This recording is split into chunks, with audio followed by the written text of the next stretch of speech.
Thank you to everyone who stuck around to the afternoon. I would have been one of those people leaving right after lunch, so I really appreciate you all and fighting through the food hangovers that we all get after eating a good meal. Thank you to everyone who came today and volunteered and gave their time. Let's give a round of applause for all the volunteers. Yeah. I was once a volunteer, so that's why I like to show the appreciation, because I know how hard it is to do that work. Also, thank you to the other speakers today. They all did a wonderful job. Wonderful job. So I'm just going to give props to them too. So my name's Paul Lumsdaine, and thank you for that wonderful introduction. I'd just like to say that no AI was harmed in the making of this presentation. This is a strictly human-to-human transaction here. Everything you see on the screen was generated by a human for other humans. So apologies to any AI reading this in the future. The opinions expressed in this presentation, and I have to say this, are my own and do not represent any of the opinions of the institutions that I work for. So just putting that out there. Don't say, Paul from JPL said this and XYZ. It's Paul said this and just happened to work at JPL. So breakdown of the talk, not emotionally, and I will admit I had an emotional breakdown driving here, and it seems to be happening a lot these days, but I'm just going to forget about that for now and get through this presentation. So first I'm going to talk a little bit about myself and maybe a little bit about you. I'm also going to give you a quick primer on disability and accessibility, and then I'm going to go through kind of my thought process and how I prepared for this talk, more in thinking of what accessibility is not like. But I wanted to frame it in the sciences, right? Because this is all Information Architecture Day. A lot of us, are thinkers, tinkerers, and people who think in a scientific mindset, right? We use the methods of science in a lot of the work we do. So let me just talk a little bit about myself. I am a father, first and foremost. That takes up most of my time. Most of my days are spent wrangling a 4-year-old and a 7-year-old. I'm also a designer. I use design to do a lot of different things. I'm a drummer. You might have heard I was playing the little drums there, but I also play a full drum set, and music and making music is a big passion of mine. I'm a teacher. I've taught at UC Irvine. I also just try to teach people my everyday life. When I'm doing things, when I'm going out there into the world, I try to teach other people what I know. I'm also a lover of nature, of the world. I believe that love needs to be spread far and wide in all of the ways possible. I'm a fighter for what I believe in, and hopefully you see, like maybe from my shirt or my hat, that I fight for certain things that I believe in, and you're going to get some of that through this talk. I'm also a continual learner, and I try to learn new things every day and then immediately incorporate them into the work that I do. So here's a picture of Paul at a young age, not quite understanding how that toy gun really works. But I was a very curious kid, and it wasn't too long after that I actually learned how to use a computer. From a very young age, I was about 4 or 5 years old. My dad brought home an Apple IIe computer from the place that he worked, and he showed me how to use it, and my aunt too, who worked at Big Bell back then, showed me how to use the computer, how to insert a disk, type in some commands to run programs, and I loved it. And so I grew up just kind of in technology and loving technology. Fast forward to just last year, and wow, I look really big on the screen here. But this is an award that I got for assisting the lab in meeting a significant milestone and putting JPL in a stronger position to meet NASA mandates regarding digital accessibility. This is one of the most meaningful achievements of my life and one of the greatest awards I've ever gotten. Thank you. But really, throughout my life, I've really searched for a balance. And this balance comes from that early creativity and curiosity about the world, my interest in technology, but really at the top there is empathy. And I actually just posted on LinkedIn last night that it was my mom who kind of really showed me through her actions, not just words, but actions, what empathy meant. My parents, when I was a young kid, would take me down to downtown Los Angeles to help feed the unhoused there. They also just were volunteers for local community organizations. And they just kind of showed me by their actions what it meant to care for other people and really deeply, care for others. And so my whole life has kind of been trying to find the balance between these three things. But why am I here talking today? Well, I started doing accessibility work kind of about maybe 3 to 4 years ago, taking it really seriously and incorporating it into all the work I did. And just recently, because of certain events and the upheaval of society, let's say, I really felt passionate about going out there and telling other people what I did to learn more about accessibility and how my journey has led me here, and how if any of you are remotely interested in accessibility or even empathy, how you can incorporate it into the work you do. So I'm going to not make too many assumptions, but maybe somewhere in one of these labels is you. And people hate labels. We're usually allergic to them. But you probably fit somewhere in here at some point in your life. And I really think that what's important is that we connect more with each other, right? I am speaking to you as humans. I hope that you feel comfortable coming to me before the talk, after the talk, even during the talk. If you want to raise your hand and interrupt me, that's fine. But during the Q&A, definitely. And just interacting, right? That's why we're all here, is to make a connection. And I really want you to sit there and just quietly reflect about why you are here. What brings you to here at this very moment? What has led up into your life to get you here? So now I'm going to give you a quick primer on disability and accessibility. And I'm not an expert in these areas at all. I've actually just done a lot of learning in the past 3 to 4 years about it. But one thing I tell everyone is disability is not a dirty word. It is something you can talk about. It is a discussion that you can have. Of course, you're not going to go up to someone and ask them immediately what their disability is, but if someone is telling you their story and telling you about their disability, it's important that you listen, right? If you yourself are experiencing a disability and you feel comfortable enough talking about it with others, you should also feel empowered to do so. The World Health Organization, by a very conservative estimate, says that about 16% of the global population, that's 1.3 billion people in the world, have a significant disability. And when I first learned about disability as a young child, I was introduced to the medical model of disability. And basically, the medical model says that people are disabled because of an impairment or a difference, right? They have not an ability, basically, as a disability. But what I've come to accept, and also doing a lot of reading and learning from people, especially reading the Anti-Ableist Manifesto, is learning about the social model of disability. And basically what the social model says is that the way society is structured creates barriers for people with disabilities. And these barriers can be physical, such as stairs into a building, or people's attitudes and assumptions about what people with disabilities can do. And this social model of disability is the one that I use and I take into everywhere that I teach people about accessibility that I always talk about. And this quote from the World Health Organization says, "Inaccessible environments create barriers that often hinder the full and effective participations of persons with disabilities in society on an equal basis with others." And so some types of disability, and Vitaly Friedman, who does a lot of talks, some about accessibility, some just about design, posted this on LinkedIn. And it kind of shows the difference between permanent, temporary, and situational disabilities. There's also apparent and non-apparent disabilities. So apparent disability might be someone who's in a wheelchair, someone who uses a white cane. A non-apparent one might be someone with dyslexia or someone with chronic fatigue syndrome. It's one that would not be immediately apparent to you.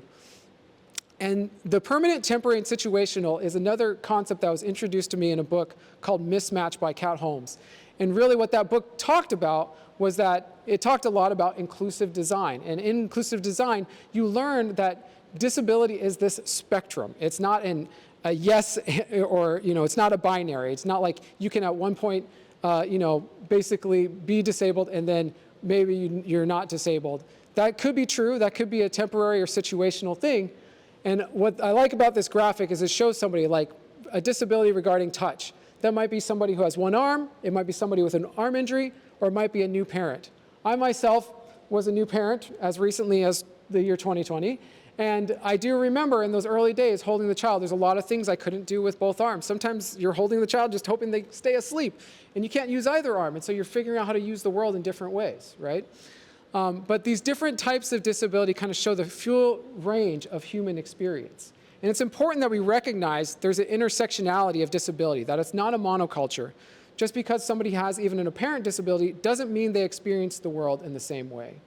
Ultimately, disability is part of being human, and it's integral to the human experience. Now, accessibility is when you remove barriers for people with disabilities. And accessibility is really for everyone and also benefits everyone. It's absolutely necessary for people with disabilities.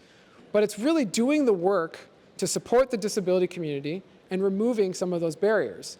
Now, you can't do it all, and this is something I've really had to come to realize.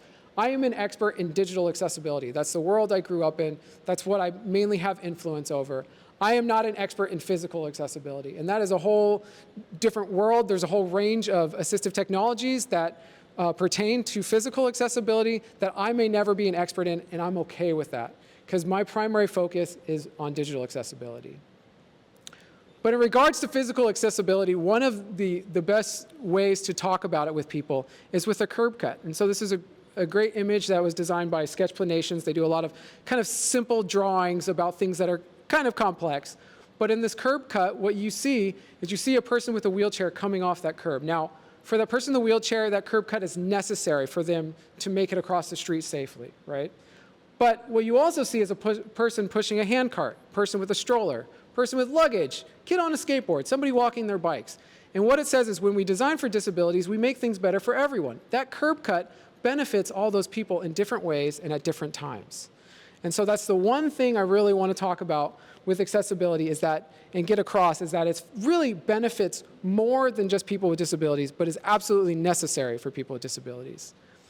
And I've realized to really do accessibility work as a designer, I've had to really challenge my preconceived notions of disability and accessibility.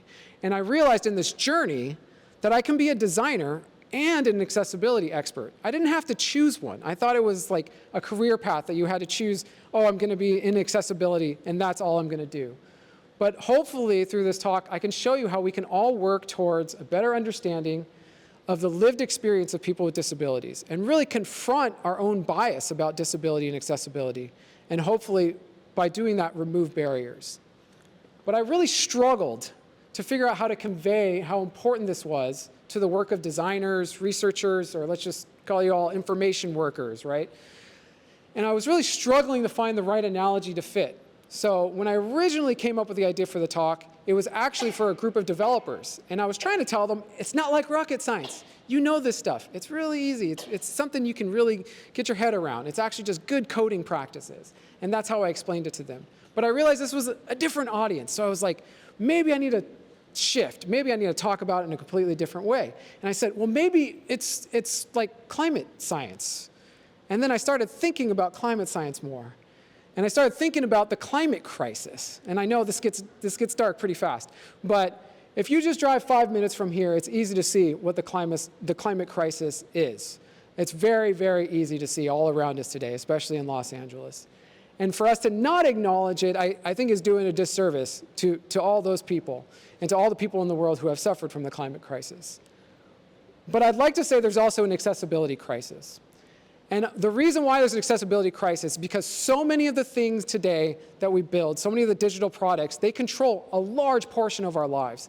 And if just one aspect of that product is inaccessible, you are cutting out a lot of people from being able to use it.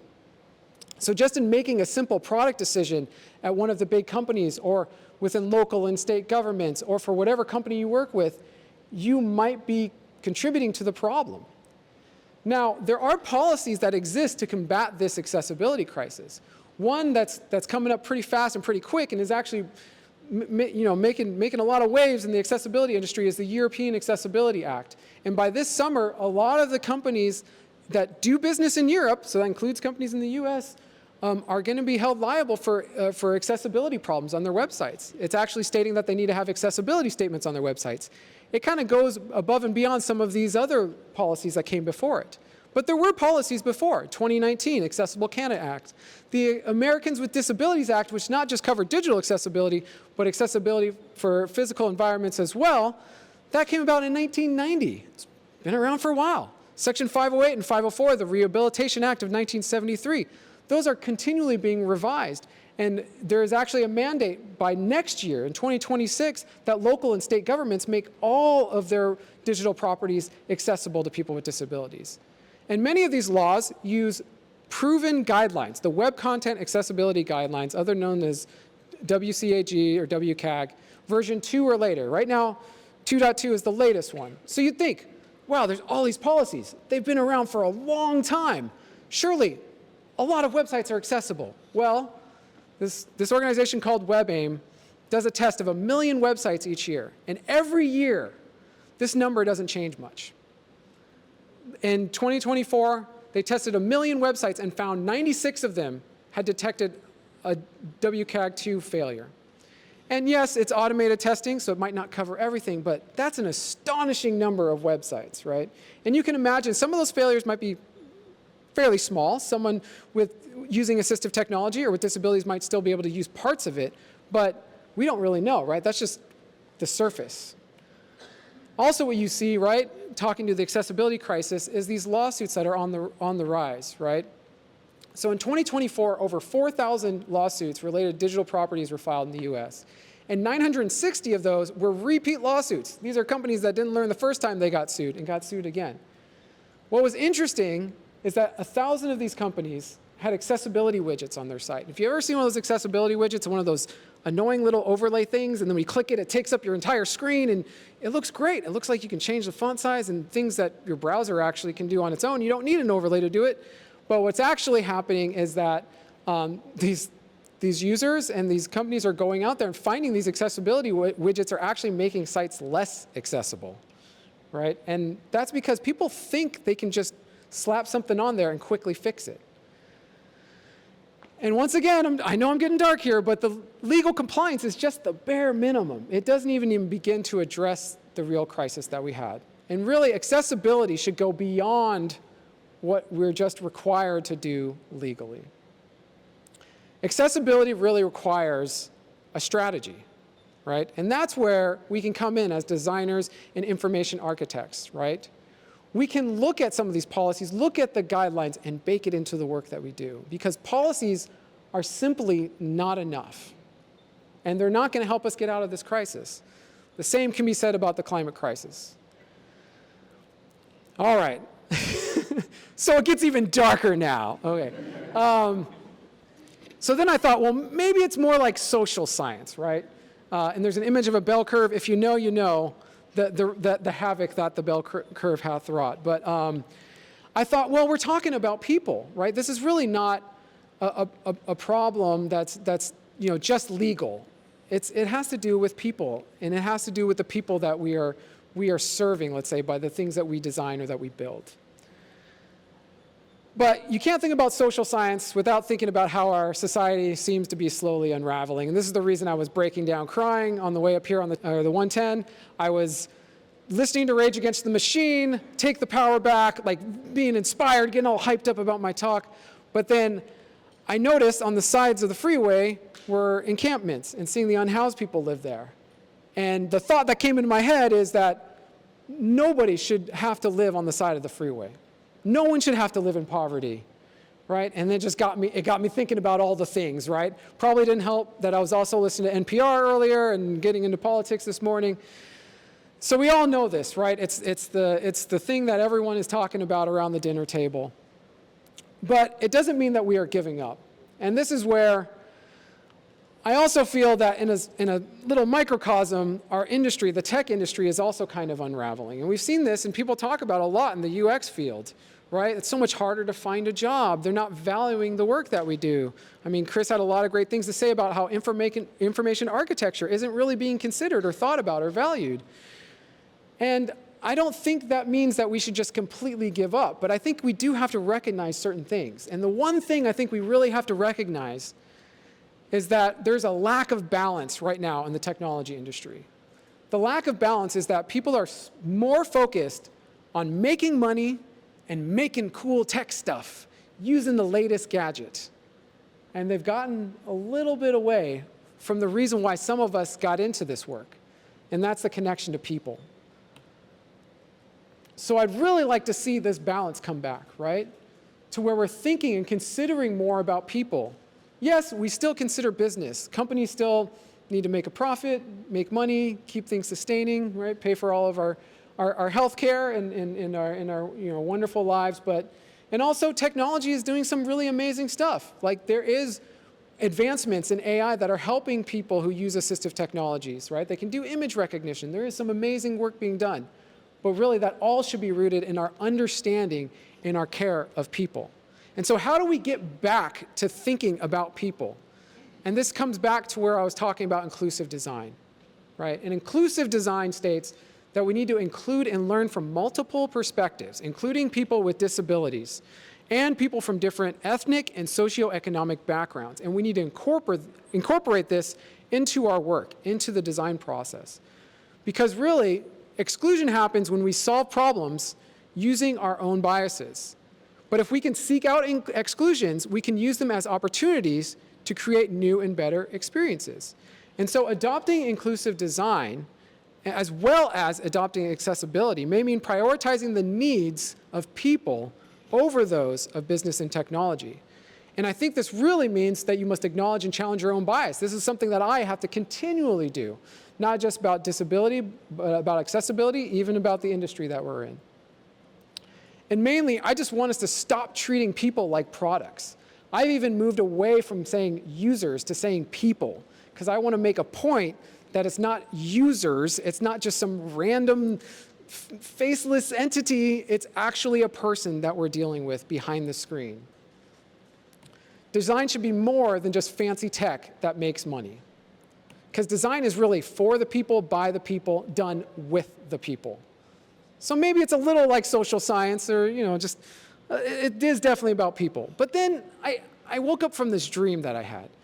And in this dream, I was sitting on top of a donkey, and I was holding a stick, and there was a carrot dangling in front of it. And in my dream, I knew that this donkey represented the work that I'm doing. And I thought, do I feed the donkey the carrot, or do I hit it with the stick, right? You've heard of that analogy before, the carrot and the stick. And so it really got me thinking about food, I guess, but how the work that I do is actually a lot like culinary science. And how do I take something like accessibility, which might seem dry, might seem a little bit boring, but how do I make it more palatable? And it really is not about the carrot and the stick. And I've had people say this with the policies that we have in the government, with all the laws that we have to follow. Well, really, if they don't eat the carrot, you're going to have to hit them with the stick. And I'm like, no, I don't want to hit anybody. Like, I'm a kind, loving person. I never want to use that analogy in relationship to people. And really, like, who likes carrots? I mean, like, come on. I mean, you kind of like them, but you're probably reluctant to say, it's a side thing, right? It's not the main thing, right? But overall, I think we really seek to nourish and not to punish people, right? And so even when we're thinking about how we take our accessibility work and talk to others about it, we really have to think about that nourishment. And so in my dream state, I thought, I don't want to be the carrot and the stick guy. I want to be the cookie guy. I want to make accessibility cookies. And then it became this wonderful analogy for me, right? It became something that I could really talk to people about. So this is the accessibility cookie recipe that I used at JPL, right? So I preheated the oven to Section 508, right? So Section 508 is a government policy. NASA mandates that we have to, anything that has a .gov address has to meet Section 508 compliance, right? But compliance is the bare minimum. That's our little preheat to the oven to Section 508.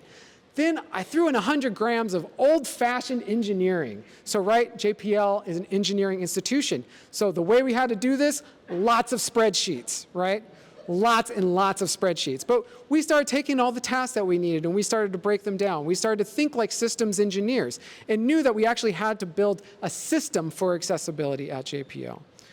And then I found some pure-hearted colleagues, some people around me that thought similar to how I do. And we went across organizations, which can be rare in a place like JPL. We reached across the silos and we found people in different organizations who cared as much as we did. Sometimes they weren't given the time to be able to dedicate to accessibility work, but we at least knew that they were going to support us. And then we took a little policy and we just put a little bit on top of that. So we created an internal policy to state that all of our internal websites had to be Section 508 compliant. Everything we pushed externally was already being checked, right? And we had the public to tell us if we were wrong or if it wasn't accessible. But our internal stuff wasn't being scrutinized or looked at as heavily. And we said, you know what? We really need to correct that, especially if we want to build a true accessibility program here. And then we had to do 2 spoonfuls of training. And it wasn't a lot, but we tried to purchase the training from a vendor. That didn't quite work out. So I had to go and mainly on nights and weekends, create my own introduction to digital accessibility training. If you're interested, I can send it to you because I got it out of our release system, and now I can send to everyone. And it's in a SCORM file. If you know what a SCORM file is, you are really a nerd, but it's something you can drop into your learning management system, and you can start tracking which employees are actually taking the training. I also have an HTML format and a PDF if you're interested. But we had to build that training, and I also found ways to create pathways for individual job types: developer, designer, system engineer, system analyst. And I said, what is going to mean the most to them? And I created, in a system called Degreed, which allows you to create learning pathways, I had a curated list of things they need to look into and things they need to learn. Now, most cookies cook within a matter of minutes, but this thing took about 8 months to really cook, right? And that's just kind of the speed of space tech. I mean, we put things onto Mars, but they take a whole decade to build and go there. So really, it took quite a long time, maybe a little too long for my taste, but that's really how long it took. Well, did they like it? Right? And this is something I deal with my kids all the time, is like, you work so hard to make this wonderful meal, and you're like, here, and they're like, I don't like that. No, I'm not going to eat it. And they're like, I want grilled cheese. And I'm like, really? You had grilled cheese yesterday? But you know what? Some people did, and some people are still deciding. But the wonderful thing about this cookie analogy is that I just might need to adjust the recipe and make another batch. And you know, some of the thing is, to actually make these cookies, sometimes you have to build a better kitchen, you have to select the right ingredients, you have to put the cookies on a nice little platter, and so that's part of the process, right? So really it's about finding that right recipe. Now, if no one eats it, that doesn't mean you're a failure, right? It just means you gotta address the recipe. You gotta maybe change the ingredients, change the presentation. And we've had to do that over those 8 months. We had to figure out different ways, right? Even with this policy now in place, we have to figure out, okay, there's a waiver system. So if people are gonna file for a waiver, I would really hope they would talk to us first and figure out how hard it is to actually make the thing they're building accessible. And so we're working on it, right? So then my brain went to, well, accessibility is not really science at all. It's actually all about empathy. And I'm here to tell you, if no one around you is doing accessibility and you want the work done, that's going to be your responsibility. That's what I quickly found out. If no one else was joining me, or maybe just a few people maybe had a few minutes here and there, I was going to have to make it my job. And I found a very good way to talk to my manager about it. I found a good way to incorporate it into the UX design work that I was already doing. And I want to give you some good news, because that was a whole lot of bad news I just threw at you. But I think we all, as designers, as researchers, information architects, information workers, people coming to this small community event, we all have a superpower. And it's something that's been there all along. It's something that I had since I was a little kid. And that's empathy. Because with that, all of this other stuff will work itself out. And really, it's about finding that balance between people, business, and technology, right? Getting back to focusing on people, right? Including people with disabilities. Accessibility is really not a science. Not rocket science, not social science, not climate science, not culinary science. But fundamentally, it's about understanding people with disabilities, meeting their needs, and making the world more usable for everyone. And in doing accessibility work, I've found that design is a wonderful tool. It's helping me so much, not just in the things that I'm trying to communicate, PowerPoint presentations I'm creating to these groups, talking to them about the policy. It's helping me in every aspect of the work that I'm doing. But I've also seen how design can be used as a weapon. And this is where I get a little dark again, right? And I'm going to throw up a quote here by someone. If you really want a dark talk, you see this man speak, Mike Montero. So he actually spoke in this very building. It was like on the other side. Yeah, it was on the other side. When he was going around talking about his book, Ruined by Design. In that book, the basic premise of it is that the world is working exactly the way we designed it. The problems in the world were designed and implemented according to specification, according to requirements. And he really wanted people to take a look more at the work they do and think critically about it. And he really talked about designing something without understanding the ramifications of what it does is as unethical as designing something you know to be harmful. And I really want to state that when you design something without considering and including the needs of people with disabilities, you are actually making the world less accessible, whether you mean to or not. It just happens. But in that darkness that Mike was sharing, you see he has a similar podium here, he put up this slide. And this is a slide, and you might think I cry a lot, I probably do, but he put up this slide and I started to cry, right? Because it was Mr. Rogers. And if anybody watched Mr. Rogers when they were a kid or a teen or, you know.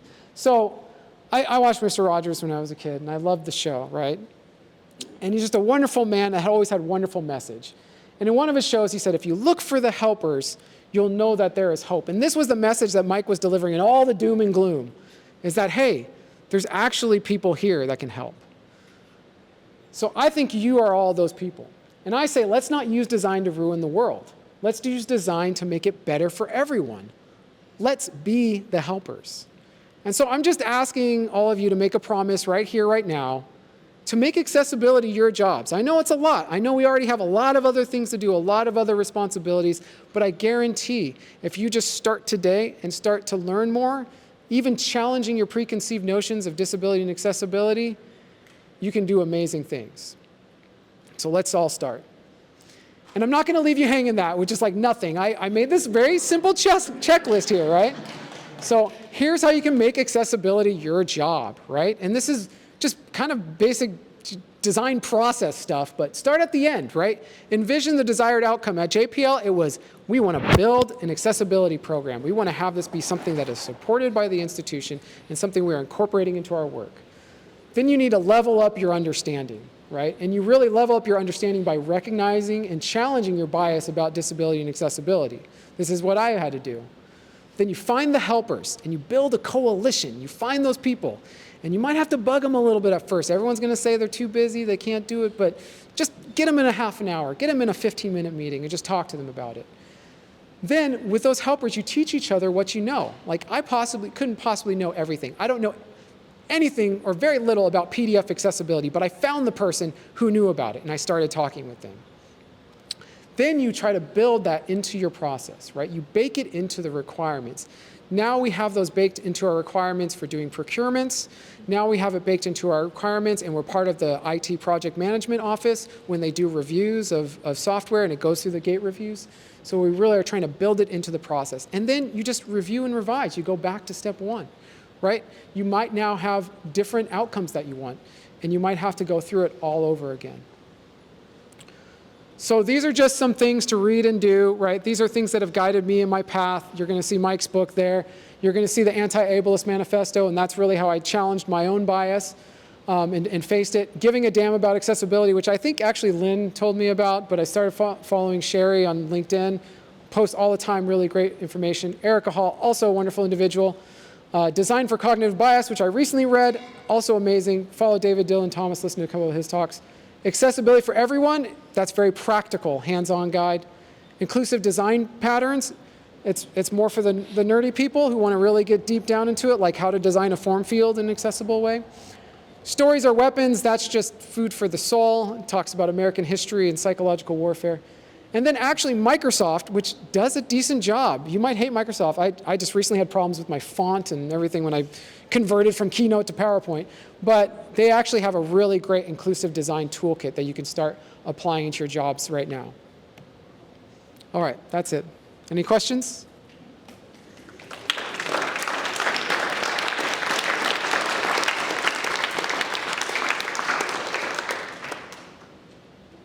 Questions? Comments, criticisms? Yeah. Hi, I was wondering if you had an example of a product or a company that's doing accessibility really, really well, and then an example of one that maybe is not so much. Well, which one do you want me to start with? So. Maybe the less accessible. Start with that. The less accessible? Well, I mean, obviously any of the social media sites that have fired their accessibility teams and actively worked against people with disabilities. So X for one, and Meta for another. One that's doing it really well, and like I mentioned, is Microsoft. And actually, Microsoft has had its shaky past as well, but they actually have a head of accessibility who actually does an amazing job. And on a recent podcast, she said that she basically got it as mandatory training, that everyone had to take an intro to accessibility training when they got a job at Microsoft, and that's amazing, right? That's more than many organizations do. Very cool. And also they build accessibility and bake it into a lot of their products. There's an accessibility checker in almost every one of their desktop tools. They really thought about accessibility when they started building out their AI systems. So that's a company, a big one that's doing it right. Of course, there's a lot of smaller organizations that are advocating for disability rights and disability inclusions. DQ builds like development tools. They also have really great webinars. Disability In is another organization. Trying to think of them all off the top of my head, but yeah, I mean, basically those two are some of the bigger ones. UsableNet is another one. WebAIM is another one, and a lot of those companies have been around for a long time. So for me, it was like, oh, I just discovered this thing that's been around for 30 years, and I just never knew about. So yeah, but I do think Microsoft actually tries and makes an attempt. I did see they had some kind of a accessibility program for Xbox. They're Yes. like redesigning their controllers to be more accessible. They have adaptive controllers that people can use and actually are used, for even non-Microsoft games and products, that people can use those adaptive controllers, and they actually have developer support, so how you can develop games to cool. use Yeah. adaptive controllers in. So there are companies who care and prioritize it. A lot of the problem I see is that most companies feel like they need to find a profit motive, right? And it becomes a further thing that they use to extract time, attention and money from people. But I would say Microsoft, for better or worse, is actually doing a pretty good job towards that. Awesome, thank you. But basically every other big tech company is not. So Yeah. yes. Do you ever test for accessibility during usability tests? So how? So that's interesting. So the question is, do I ever test for accessibility doing usability test? And one of the things we did to bake things into the process was we already had a user experience working group. It was a very small group of dedicated people, but we were doing like UX reviews of websites, and we just started putting accessibility reviews into that.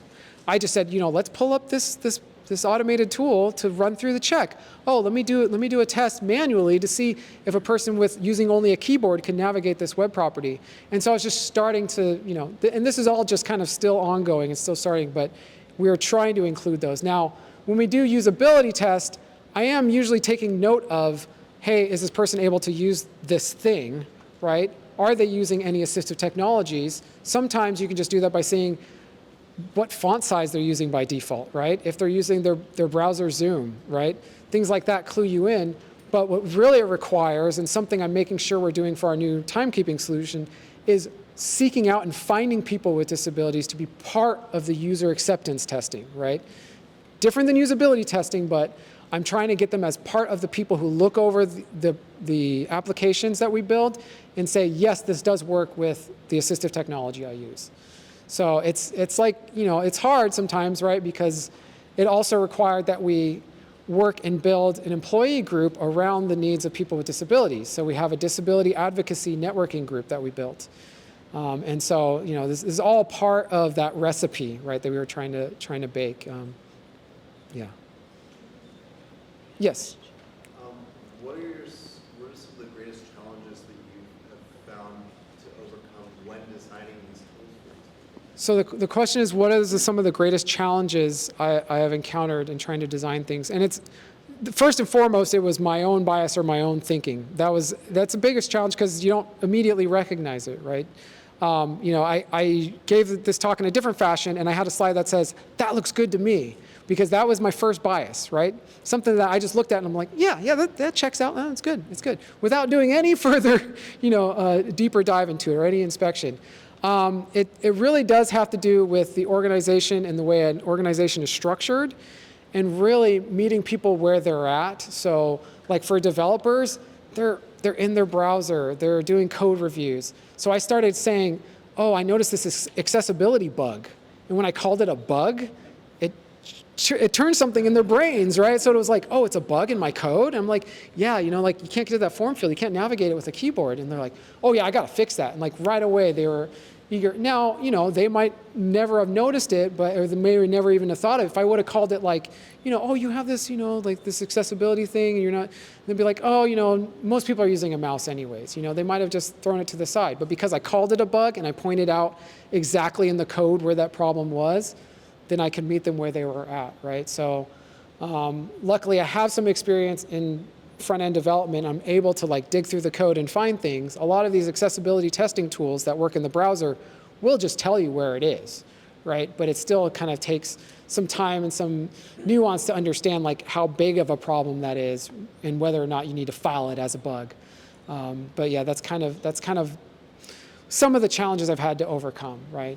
For systems analysts and project managers, the main challenge is just getting them to put it in the requirements, right? To make it something that's there in the list, in the backlog of Jira stories, right? And sometimes I will sneak that in talking about usability or user adoption. And in that process, I will do accessibility reviews. Yeah. I have a question here. Oh, sorry, Ellen, sorry. Hi. So when I saw your Venn diagram of people, business, technology, it reminded me of enshittification and how monopolies do not incentivize technology for people, and the VC ecosystem incentivizes short-term profits instead of technology for people. And so I was wondering what your perspective is on why Microsoft specifically has been very successful at this and has accomplished a lot compared to other companies that are similar. Do you know why? I don't know. That you would have to ask Jenny Lay Fleury, who's the head of accessibility at Microsoft. But I think it was just even hiring somebody as a head of accessibility was important. I think Lynn has the answer though about why. Yeah. What's the answer, Lynn? Try and stop me. Paul mentioned it, right? That governments have a deadline next spring if you're slightly bigger, and the following spring if you're slightly less large in terms of constituents. That your public-facing stuff, anything that your constituents use to access government services must be accessible. And the first offense is a $75,000 fine, and the second offense is a $150,000 fine. And can I tell you how many governments use Microsoft? So their tools are really good. I am leading the accessibility program at Lane County. I'm co-leading it. And the first thing I'm doing is pointing them at the Microsoft trainings. So I think that they saw an opening in the market, and they had the vision to see that that was a market that was coming and built it out. So yeah, so there might have been a really strong business case, and actually that thing, Giving a Damn About Accessibility, talks about some of that, talks about the business case. I mean, if you think about 16%, and sometimes you'll see numbers like 20% of the US population experience a disability, that's a huge amount of people that you can sell things to. And if it's easier for them to buy something on your commerce site, right, or easier to use your service, they're more likely to use it. I've made product decisions just based on the accessibility, and I don't even use some of those assistive technologies that those things are made for. But when Sonos changed its app, I started using another third-party app, and I was willing to pay $14 to a developer to use that app because the Sonos app was no longer usable for me, but also not usable for people who use assistive technologies. So, it's why do companies invest in good design too, right? Sometimes you have to make the business case for it, right? And sometimes that technology side is waiting to catch up or hasn't quite caught up. Such are the things with AI. Microsoft's really tried to push how AI can help with accessibility, but I've still yet to see something past it can describe an image to somebody, right? It's still getting there, but I think with enough time and dedication and maybe enough business cases around it, you might see the technology also catch up too. So, thank you, Lynn, for the assist. Yep. You mentioned the widgets, and I've seen a bunch, and some of them are clearly bad, and it's sort of hard for me as an able-bodied person to really suss out which ones are good and why they wouldn't be good and things like that. So I'm curious why those fail, and if that concept is just fundamentally a failure, or if that could actually be executed effectively? Yeah, so I am not an expert in overlay widgets because I have never tried to implement one and never would. There was an accessibility expert by the name of Adrian Roselli that's written extensively about this. Actually, one of the accessibility widget companies sued him because of a blog article he wrote, and then kind of retracted, and he had to like make some statements about how he's not actually a customer and he's not an expert on reviewing accessibility widgets, but he is an accessibility expert, and he's actually just done tests. Like, he is somebody who gets paid to do accessibility testing on big websites, and he just found that the problem is really the underlying architecture and code on the site. And no amount of overlay or widget is going to fix all of those problems that lie underneath, right? So one of the things you see is like these accessibility widgets allow for like greater color contrast or changing font size. But some of these things are very easy to control in the styling of your actual web page, right? Browsers do an amazing job of zooming text all on their own. And you can write things in CSS that allow you to have different views for people who are zoomed in versus people who are at 100% or zoomed out even. So it's just the main problem you have is that these accessibility widgets are kind of just hiding the crap that's underneath, right? So you build something on non-steady foundation and it's going to fall apart no matter how well that structure is built. But the thing about the overlay widgets, it's almost like companies admitting they have a problem. They're saying, oh, we don't know how to solve this accessibility thing. Let's pay a company, we'll pay them $1,000 a month, and we'll put this widget on our site, and hopefully it'll fix everything, right? But that's, as you can see through my talk, it's kind of a little bit more nuanced, a little bit more complex, right? Not everybody even uses assistive technologies in the same way. So for you to say that this one widget can be put on any website and make it accessible is just, yeah, I mean, it's sometimes they make it have even. To pay for it, so they are putting in some effort. They're putting in some effort, yeah, but for every company to have like, to know all the nuances and all the ways to fix all the different disabilities would be, it does seem sort of unrealistic for every single one to do that. So to me, it sort of makes sense for there to be an expert level, here's all the issues, here's how to solve them, make this thing that has access to the DOM and can go in and I've seen ones that do actually go in and change the actual DOM elements. yeah. So, I don't know, it just seems like a good idea. It's a great idea, right? Yeah, I mean, there's a lot of things that seem like a great idea, like putting AI into our government systems, but in practice that doesn't work, right? Because the government is a much more complex system than some of those people may realize, right? So I get what you're saying, and I do think overlay widgets might have a place for maybe smaller companies, people who make very simple information websites, especially if they cannot pay a developer. But for these large companies and large institutions, they probably already have the right set of people with the right set of skills on hand.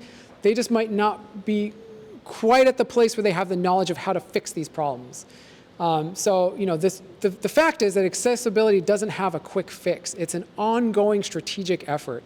And that's what WebAIM says every year in their report. Like, we found 96% of 1 million websites that have errors.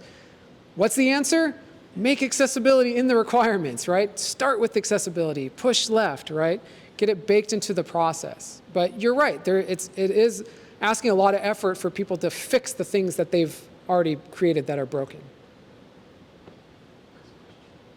Oh, one last question. Yes, back there. I just wanted to add on to that for a second, if that's okay. Yeah, go ahead. Thanks.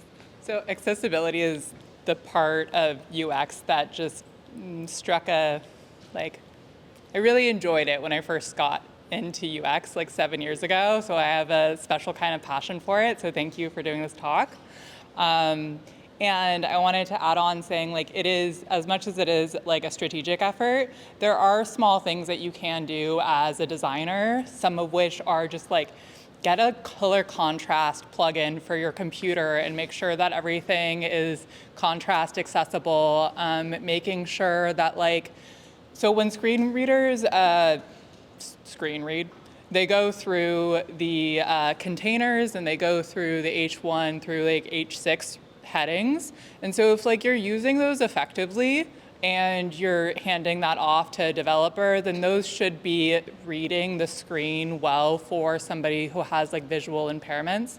And then also a really cool way to use AI now is like you can just plug in an image to like the chat and be like, hey, so I'm a designer that needs to rate a summary of what this image is for somebody who is visually impaired, please do so. And then that way, you're not spending a bunch of time having to write the alternative text to something, but you can just have AI do it really easily for you. And those are all like really simple ways that should be baked into your process pretty easily as a designer that's part of a small team. Definitely, great points. Yeah, like the other talk I have, if you're interested, I'll send it to you, has like for developers specific steps they can take, and that semantic markup is one, looking at the order of the page, trying to test their features and components using a keyboard only. I mean, those very simple actions which every developer can do. Even the ones, like there's people who use Vim, right? And that's only using a keyboard. So I know they can use a keyboard. But it's just simple things that they can start doing and incorporating into their work. Of course, it doesn't mean it's going to be perfect, but we're not aiming for perfection. We're aiming for progress, right? So that's where I really think that people can start, like designers can start doing simple things. Figma has a bunch of plugins you can just run to see what something looks like with people with different color deficiencies, right? It has contrast testers that will actually tell you what colors you can use that have the proper contrast with the foreground and background. So there's simple steps that we can take, and we can really just start today, right? So, all right, that's it. Thank you, everyone.